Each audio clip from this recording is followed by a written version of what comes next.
The key to border security in this country is the way our asylum law is written and used and abused on a massive scale. It's set up so that regular economic migrants who just want to work can use this to get past Border Patrol, to bypass congressional statutes that require their deportation. And there are NGOs, there are non-governmental organizations and American lawyers who are down there all day long teaching them what to say, what not to say, so that they can pass the initial screening that gets them into the country to stay forever. That's really the problem with the southern border, is the U.S. asylum system.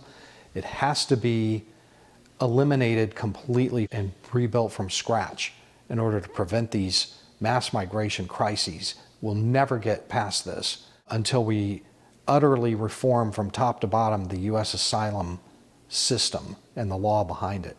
People who are crossing the border in this crisis understand, and the people that want them to cross understand the vitality, the crucial function that asylum plays in enabling this mass migration. You just have to say, I want asylum, and you're in. But to eliminate the asylum law altogether, that seems awfully, I guess, extreme and cold, frankly. Right. Well, I'm not saying eliminate it permanently. I'm saying put this thing on ice and rebuild it so that it can't be abused in the way it's being abused. And I'll give you an example. One of the highest volumes, nationality volumes that come into the country are from Guatemala, from the Central Highlands of Guatemala. Well, the Central Highlands of Guatemala is a poor area. It's indigenous peoples live subsistence kind of hand to mouth. They have small farms like generations before them. But they are crossing and saying that they are suffering political persecution. I went to the Guatemala Highlands to see what was going on there. And what I found were that the people that are crossing the U.S. and claiming government persecution are actually going sole purpose of building huge houses in their home villages so that they could return to these and live in them. People who plan to return to your home village are not asylum seekers. They are asylum fraudsters abusing our system. And also, people who are genuinely seeking asylum from political persecution, which is what the asylum law is for, don't reinvest their American earnings back in the terrible town that they're fleeing and can't go back to, where their relatives are building the houses for them to return. I was there, I interviewed many people who are building these houses, and they make no pretense that there is any problem in their villages. They're just poor people. That is not what the asylum system is built for. The asylum law was put in place for people who are fleeing North Korean gulags, or Jews fleeing a Nazi situation, or you could even argue people that are being imprisoned in China who could manage to find their way here.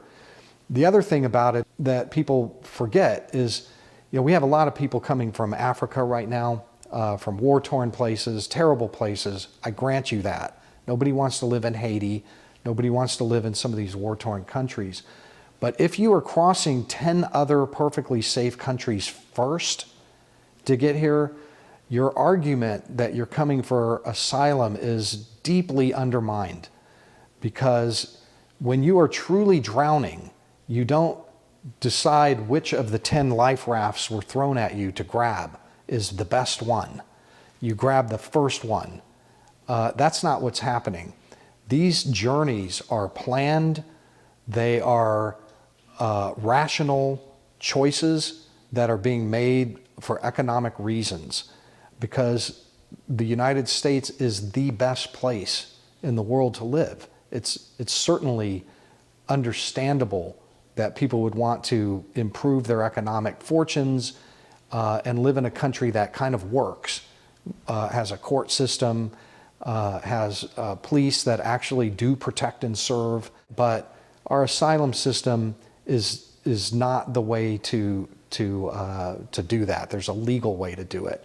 And it is a crime to lie to government officials about the persecution that you suffered and that you're coming here for to escape certain death.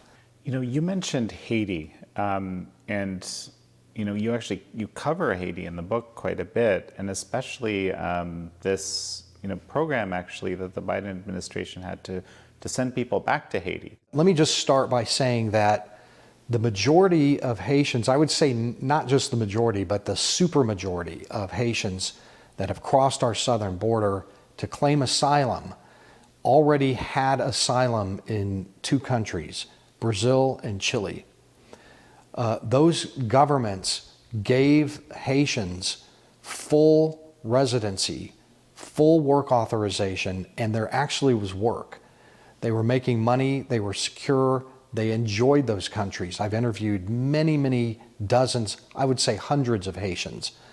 When they get to our border, they tell the media and they tell our asylum officers that they're coming directly from Haiti when they've been living in these other places for years, 3, 4, 5 years, with asylum already. So the foundation of their claims for coming here are already compromised. It's a lie. And how are you so sure that all these people have asylum already? Because they throw their identification on the ground just before they enter, and we can find them. They're everywhere. You can fill grocery bags with these. These are Chilean residency cards that have Haitian faces on them. They try to destroy them. This one's burned.